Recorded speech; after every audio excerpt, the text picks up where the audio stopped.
Olá, família!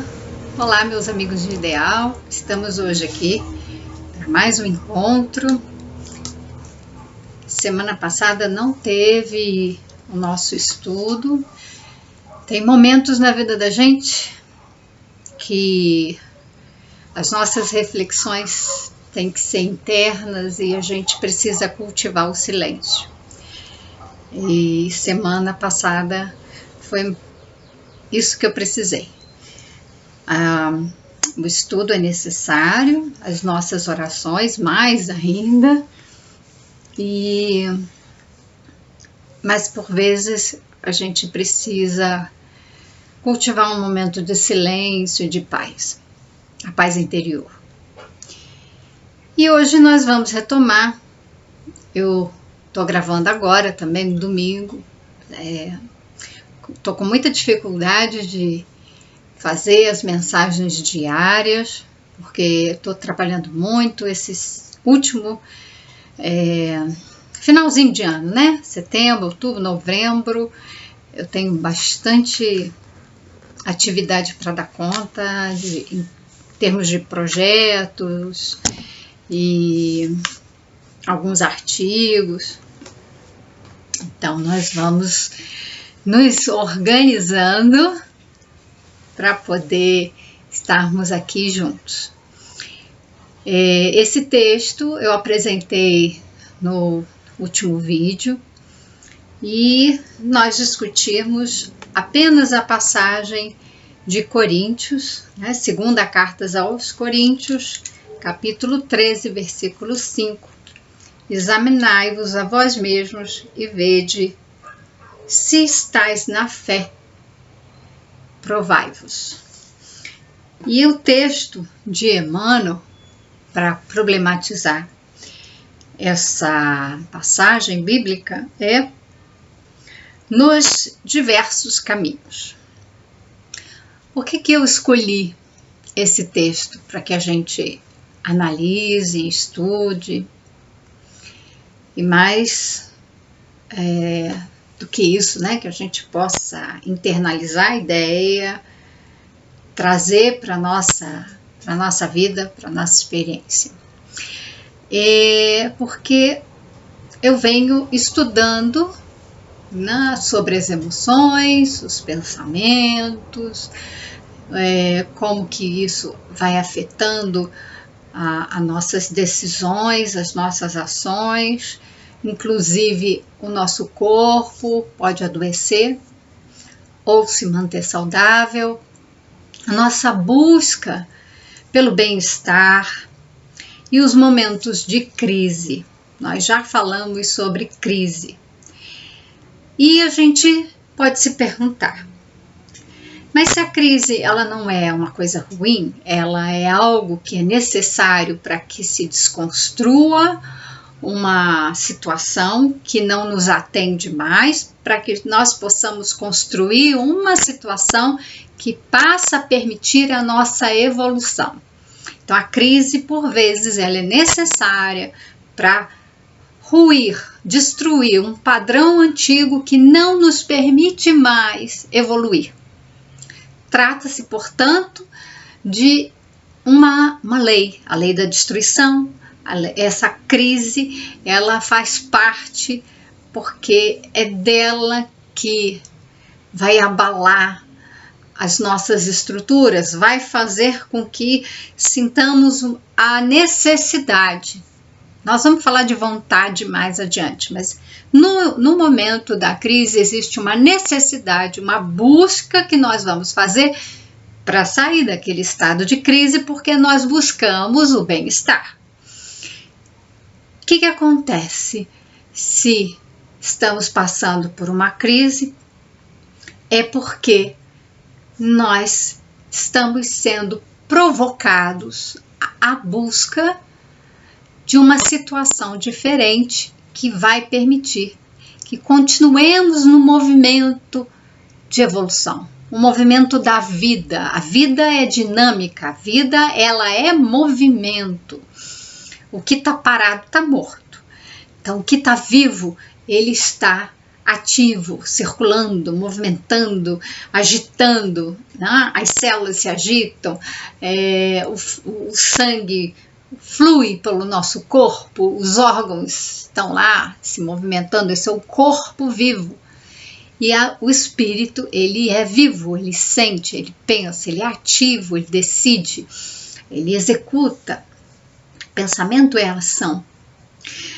Então, o que acontece? Que nós precisamos ser provocados para sair de uma situação e caminhar para outra. E aí a gente pode se perguntar, mas a maioria das vezes a crise é alguma coisa ruim que acontece na nossa vida.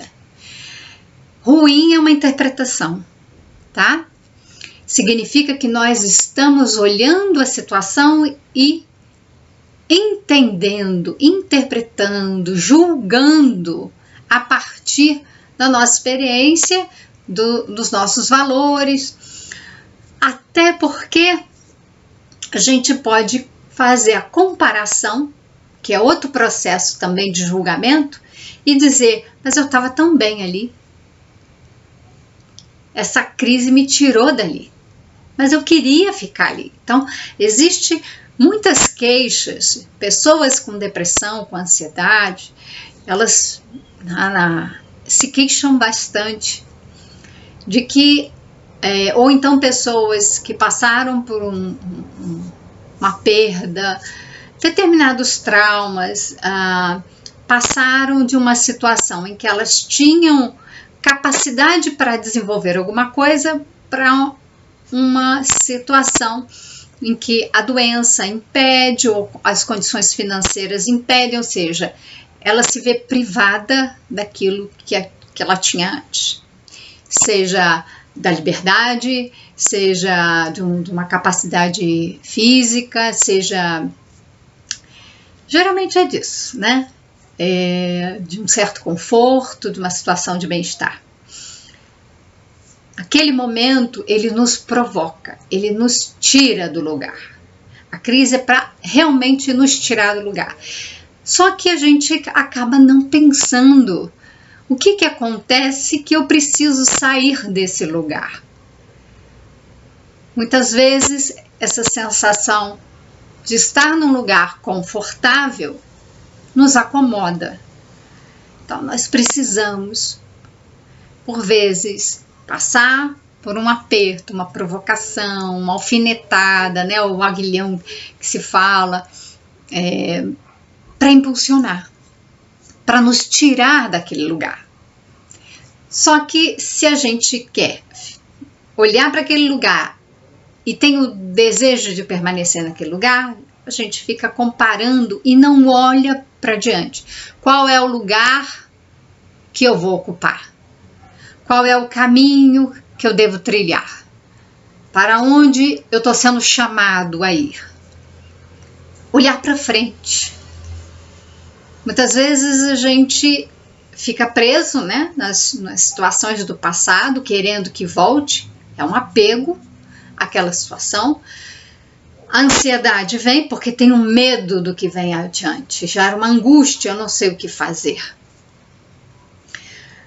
E não vivemos ali aquele momento presente de buscar entender o que está acontecendo, quais são as minhas necessidades, qual é o sentido dessa crise.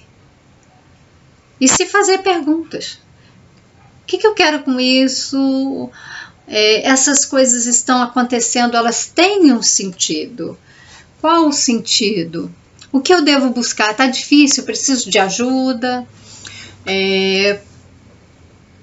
Nessa hora, muitas pessoas buscam oração, buscam apoio. Nos momentos de crise, muitas pessoas recorrem a Deus, encontram Deus. Buscam fora, geralmente, mas é para que a gente entre em contato com Deus em nós. Esse é o chamado para que nós possamos despertar a consciência e entender que somos essência divina. Deus está em nós, Ele nos habita, nos constitui. Emmanuel já falou também, nós temos o DNA de Deus, tudo tem o DNA de Deus, ou seja, essa expressão quer dizer, somos criados por Deus. E nesse texto, nos diversos caminhos, a minha proposta é que a gente entenda que não é só pelo caminho da dor que existe a possibilidade da evolução. São diversos os caminhos pelos quais nós podemos trilhar para poder evoluir, para poder ir nesse encontro. Não é um caminho de fora, é um caminho para dentro. Então é um caminho de encontro a si mesmo, é um caminho de encontro a essa essência.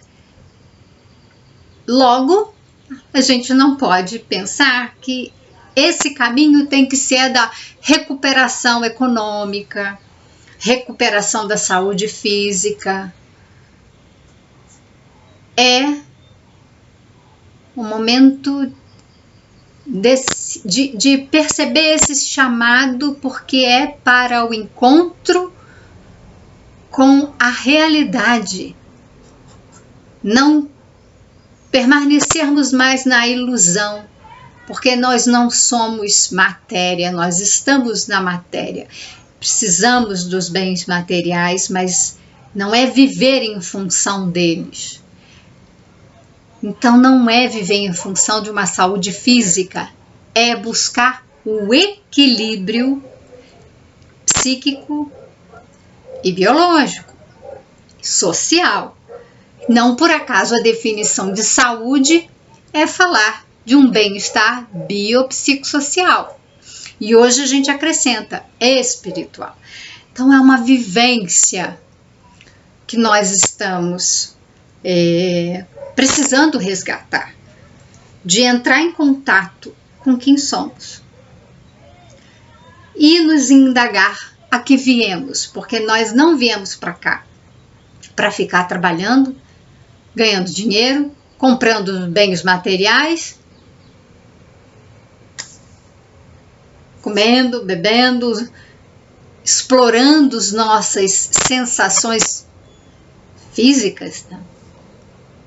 Nós não viemos aqui só para isso. Nós vivemos aqui, isso faz parte do pacote. Estar encarnado faz parte de experimentar as questões do corpo, da matéria, para que nós possamos perceber, através desses recursos, aquilo que nós podemos fazer para despertar o espírito.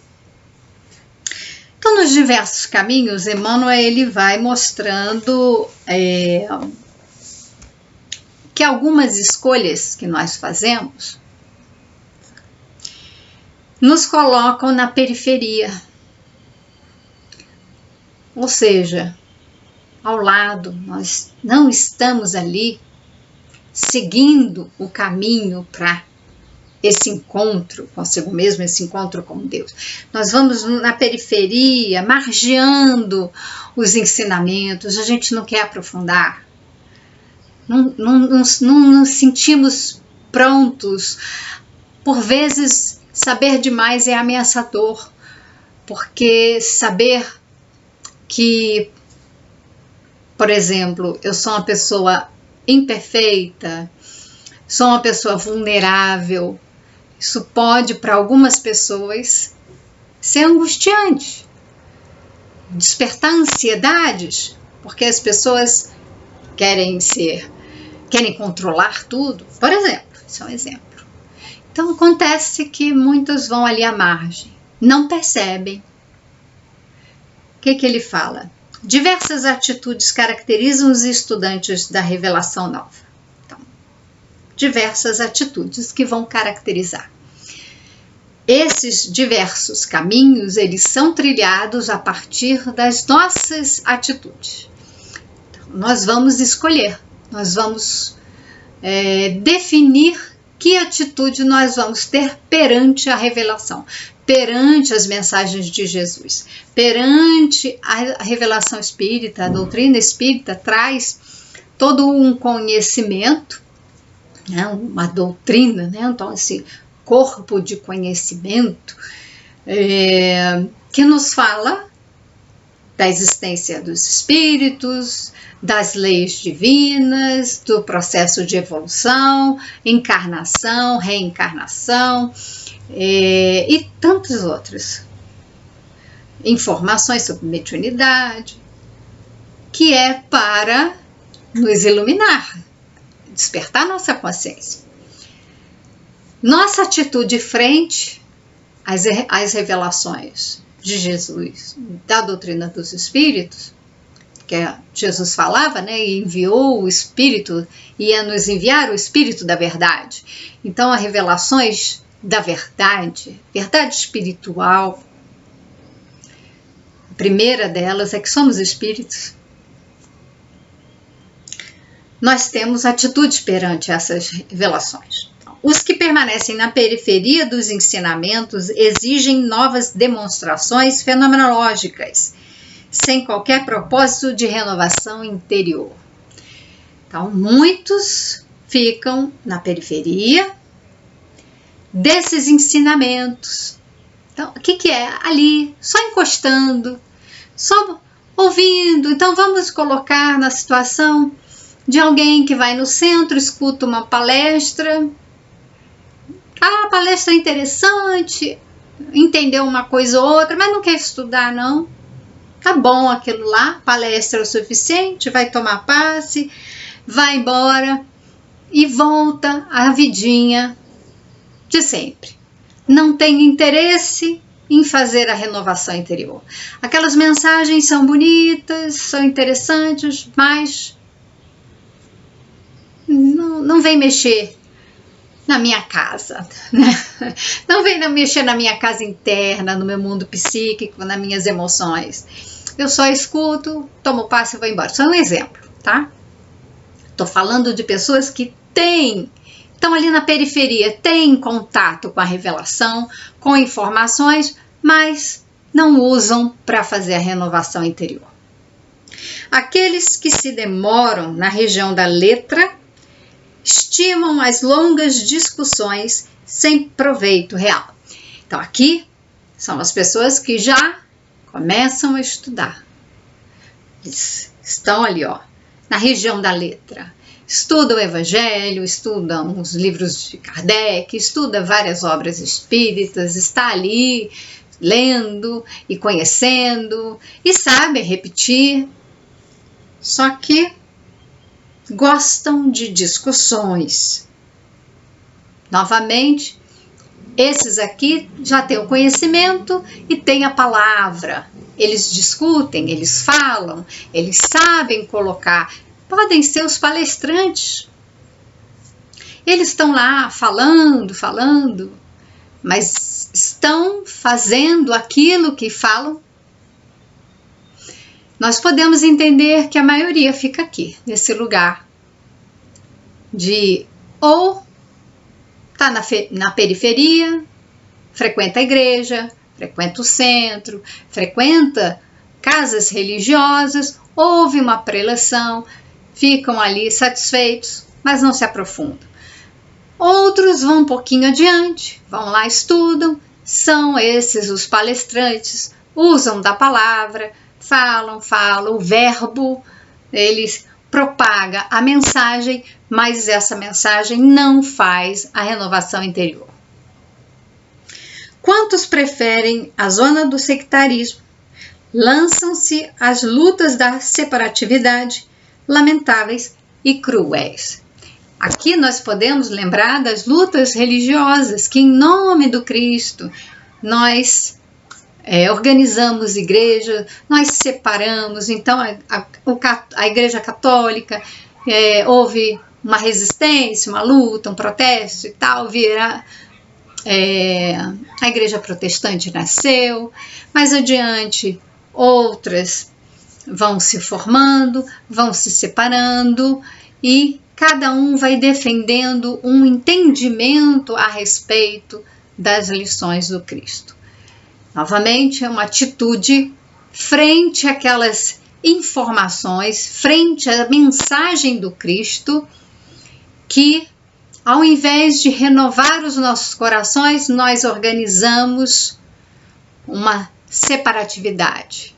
Se você não está comigo, você está contra mim. Se você não é da minha religião, da minha seita, da minha crença, você está contra mim, você está fora, você é o meu inimigo.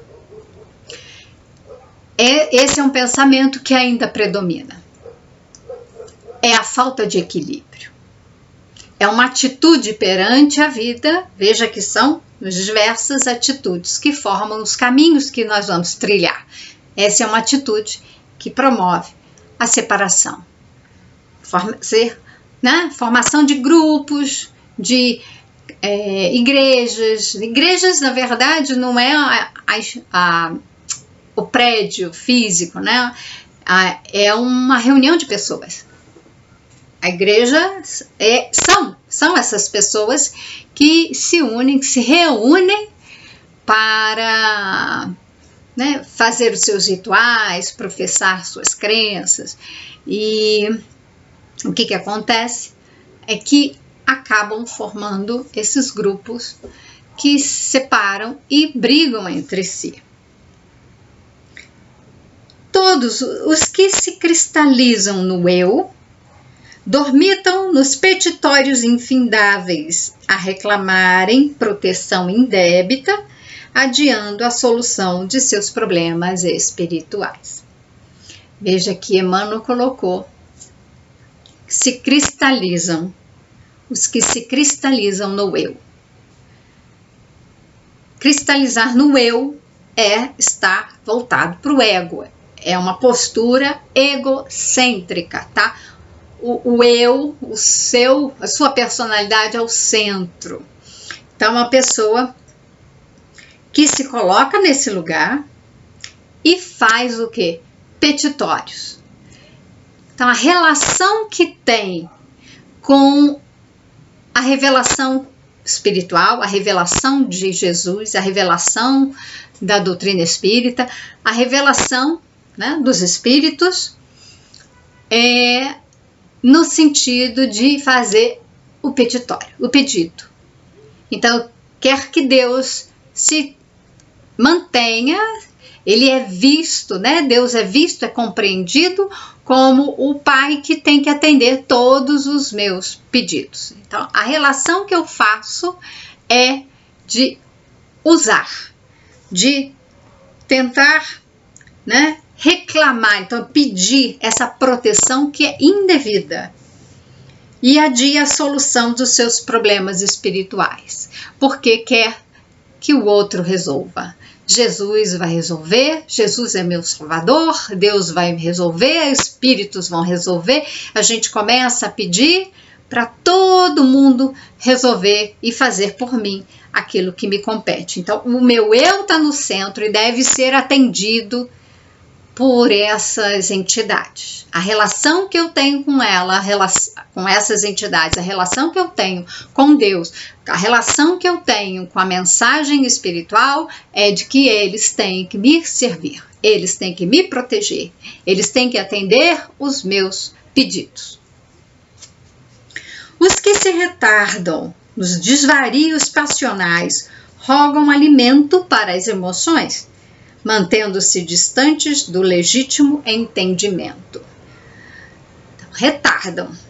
Então, é um momento em que a gente... Qual é a nossa atitude? De atrasar, de não estar ali se voltando para a mensagem espiritual, mas se voltando para a matéria. Então, eu me demoro nesse caminho, nessa nossa jornada de vida aqui terrena, eu me demoro, interessada que estou de gozar os prazeres terrenos. Então, eu me preocupo com a comida, a bebida, o sexo, até atividade física em excesso, tudo isso é desequilíbrio, tudo isso é sensação do corpo, tudo isso é a busca da beleza, né?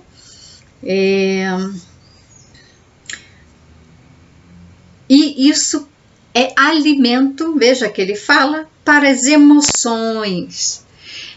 Então tem aqui uma necessidade, né, de se sentir querido, tem que estar bonito, tem que ser apreciado pelos outros. As emoções, então eu tenho que estar alegre, eufórico, eu tenho que ficar, né, me sentindo bem o tempo todo. O tempo todo.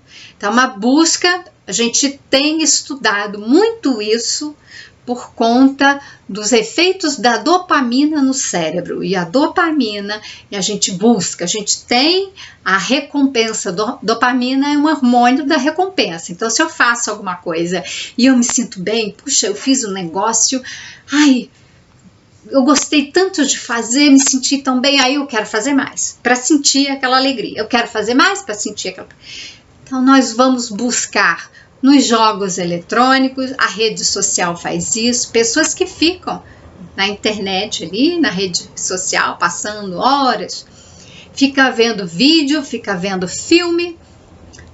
Filme é legal, passa informações interessantes, vídeos no YouTube, tem muita coisa educativa, muita coisa boa, mas não é lá que a gente tem que passar o tempo todo. Ali é uma partezinha da nossa vida. A gente precisa regrar. Na necessidade da dopamina, cria-se um vício em que a gente vai buscar o tempo todo, é vício. Vício é um hábito que acaba nos prejudicando. Porque eu vou querer sempre aquilo, então eu vou buscar aquilo que me dá uma sensação de prazer. E a gente se desvia daquilo que tem que fazer. Os que se atiram às correntes da tristeza negativa gastam tempo em lamentações estéreis. Essa é outra atitude. Diante das dificuldades ou diante daquela revelação, dá uma tristeza. Ai, que mundo cruel. Ai, todo mundo é ruim. Todo mundo faz maldade. Ai, que coisa horrível. As pessoas estão doentes. As pessoas estão desequilibradas. Fica no lugar de olhar tudo, né? E alimentar uma corrente de tristeza. Ai, agora é tudo triste. Não é aquela euforia. Agora é tudo triste, tudo sofrido, tudo muito pesado, com lamentação. E tem as pessoas que se revoltam ainda. Por que Deus permite tanta miséria? Por que Deus permite tanta doença? A culpa é de Deus. Então, esse contato com a revelação divina e de olhar Deus como um grande carrasco. Deus como aquele pai severo que maltrata os filhos, castiga.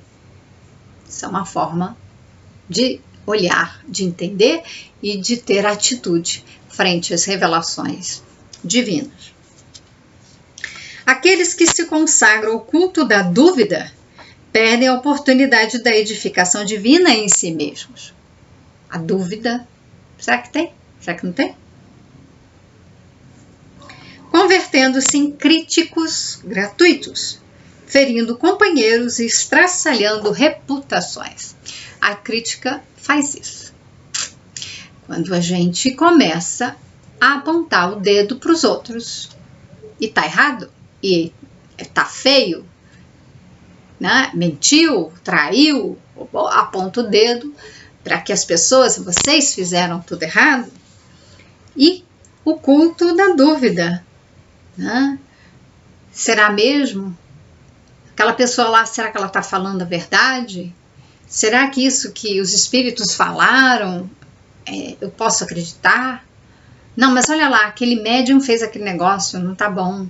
Aquele centro funciona daquela forma, aquela igreja tem um problema, aquela pessoa ali não é boa. Nós vamos colocar defeito em tudo.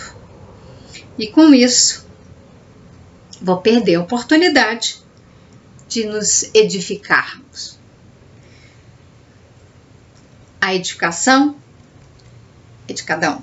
Né? Quando a gente começa, ele falou em críticos gratuitos, ou seja, ninguém pediu tua opinião e você sai falando assim mesmo. Então, a pessoa deu uma palestra, ela não pediu tua opinião, o que você achou da palestra dela? Mas você vai lá, porque você acha que a palestra dela não foi boa, que podia ter sido melhor, e que é você que sabe como que tem que fazer a palestra. Então você vai lá e aponta o dedo para aquela pessoa e fala: olha, o que você falou, não, tá vendo? Não serve muito, as pessoas não entendem. Ninguém pediu tua opinião. Por que tá falando? O que faz uma crítica desse tipo? Não, mas eu quero ajudar. Eu quero ajudar porque eu quero que aquela pessoa melhore, ela se ajuste. Mas a crítica é a sua visão. O que os outros acharam? O que os outros pensaram a respeito daquela pessoa e do que ela falou? Então, a sua opinião, porque foi você que sentiu, você que não entendeu a palestra, ou você que não gostou da palestra, é julgamento. Crítica é sempre um julgamento de valor, sempre depreciativo. Não está construindo nada. Quer construir? Ao invés de criticar, vai lá e dá palestra. Isso é uma boa. Não atire a pedra. A Brené Brown, ela fala muito disso no livro A Coragem de Ser Imperfeito. Ela aprendeu a não ouvir a crítica daquelas pessoas que não sobem no palco, não estão na arena, elas não fazem. Então ela fala, né, a Brené Brown, nós que fazemos. Então, a pessoa que vai, se expõe, coloca o seu trabalho, coloca o seu entendimento, ela está ali na frente, apresentando alguma coisa. Ela está trabalhando, ela está buscando entender e transmitir aquilo que ela compreende, que ela vive. Ela está ali na melhor das boas vontades. Eu já ouvi muita palestra que eu não gostei, mas ela estava lá, a pessoa estava lá, ela buscou dar o melhor, ela buscou fazer o melhor, ela merece o nosso reconhecimento. Então esse lugar é um lugar perigoso, o lugar da crítica, do julgamento é um lugar perigoso, tanto que ele vai adiante, ele fala mais sobre isso. Por que é um lugar perigoso? Porque nós ferimos.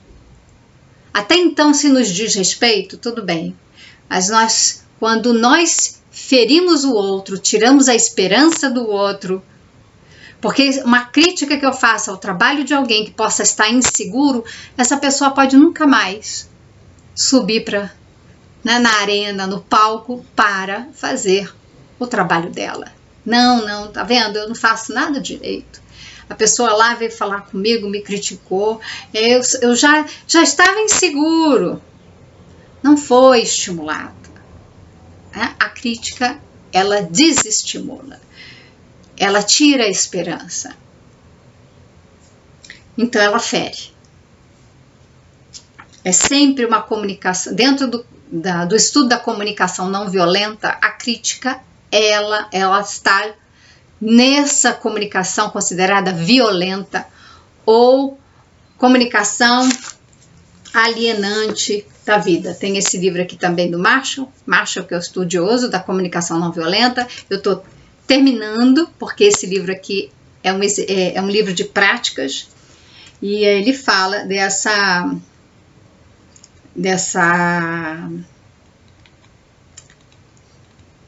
agora eu não vou achar aqui, mas é uma fala que é alienante, são 4 elementos, eu li isso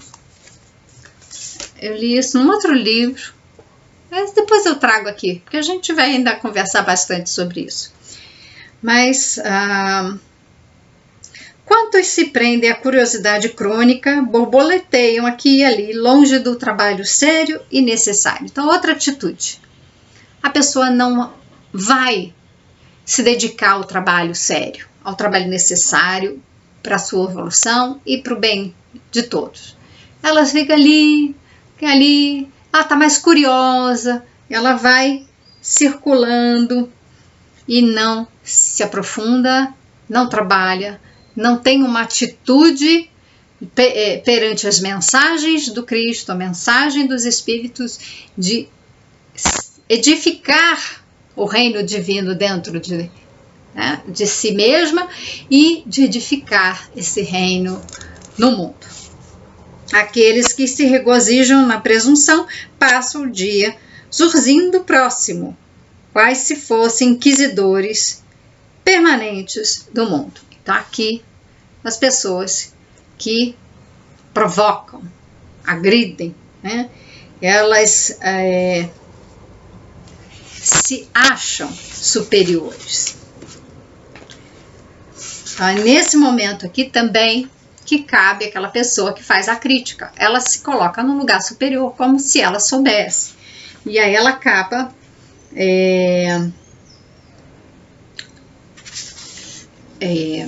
ferindo, né? Como a gente já tinha falado no outro. E por fim, Emmanuel vem, lembra daquela atitude. Ele sempre faz isso no texto dele. Coloca aqueles caminhos assim que não são tão nobres e no final ele encerra com aquela atitude que é esperada do cristão. Os que vivem na fé, contudo, acompanham o Cristo, examinam a si próprios e experimentam a si mesmos, convertendo-se em refletores da vontade divina, cumprindo-a fielmente no caminho da redenção. Esse texto, lembrando a passagem de Coríntios: examinai-vos a vós mesmos e vede se estáis na fé. Provai-vos. Então ele fala, os que vivem na fé, veja que você está na fé. Então aquelas pessoas que vivem na fé acompanham o Cristo, são seguidores do Cristo, conhecem a mensagem do Cristo e estão...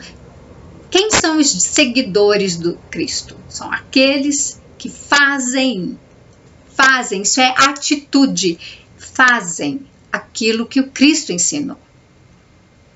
Eles examinam a si próprios, eles não estão examinando o comportamento alheio, eles não estão apontando o dedo, eles não estão olhando para fora, eles estão olhando para dentro. Examinam a si mesmo, porque o que importa sempre são as nossas atitudes. É isso o que importa. O que o outro faz está fora do meu controle, não me diz respeito, pode até me atingir, mas se eu estou examinando a mim mesmo, convertendo-me em refletor da vontade divina, ou seja, a vontade divina reflete em mim, eu passo adiante a vontade de Deus, eu cumpro. Como é que eu sou um refletor? Eu cumpro. A vontade de Deus vem e eu cumpro. Não é eu ficar pedindo para Deus, para que Deus faça. É eu me tornar um canal para Deus se manifestar através de mim. Para que eu faça aquilo que Deus espera de mim. Fielmente. Ser fiel é ter fidelidade. Fidelidade a Deus que está em mim. Então, quando eu ajo em conformidade com as leis divinas, eu estou sendo fiel a quem eu sou, como filho de Deus. Eu sou filho de Deus. Então, eu sou fiel quando eu ajo em acordo com as leis divinas. E eu estarei no caminho da redenção. Muito bonita essa passagem. Vocês viram que existem vários caminhos possíveis de acordo com as atitudes que nós escolhermos para viver a mensagem da revelação. Deus nos abençoe. Mais uma semana se inicia. Que vocês tenham, né, esse momento de introspecção, esse momento de se indagar, que atitude que eu tenho frente às mensagens que o Cristo nos deixou, que atitude eu tenho frente às informações, às revelações divinas pela doutrina dos Espíritos, o que eu quero para a minha vida e o que eu faço com a minha vida a partir. Será que eu estou examinando a mim mesmo? Será que eu estou deixando Deus se manifestar por mim? Será que eu estou sendo fiel a mim mesma, cumprindo fielmente as leis divinas, permitindo que a minha essência aflore, ou seja, eu espiritual, seja aqui no mundo? Nem sempre a gente vai olhar e vai falar, puxa, acho que eu não estou fazendo isso ainda, estou mais lá, estou mais na outra questão, outro lugar. Então é esse momento da gente tomar a consciência e fazer esse exame. Ninguém está aqui para julgar. Nós estamos aqui para um processo de tomada de consciência, de passar por uma crise e sair dela como uma flor que se abre. Ela precisa irromper a terra, buscar o sol, para poder se tornar a flor que é. Então nós precisamos sair de dentro da terra. A terra que ela decompõe, mas ela também fertiliza. Nós precisamos sair da terra, desse lugar fértil, mas bem escuro, como uma planta que busca o sol, busca a liberdade, essa libertação para as luzes. Que Deus nos abençoe. Então, tenha uma ótima semana e a gente se vê no próximo encontro.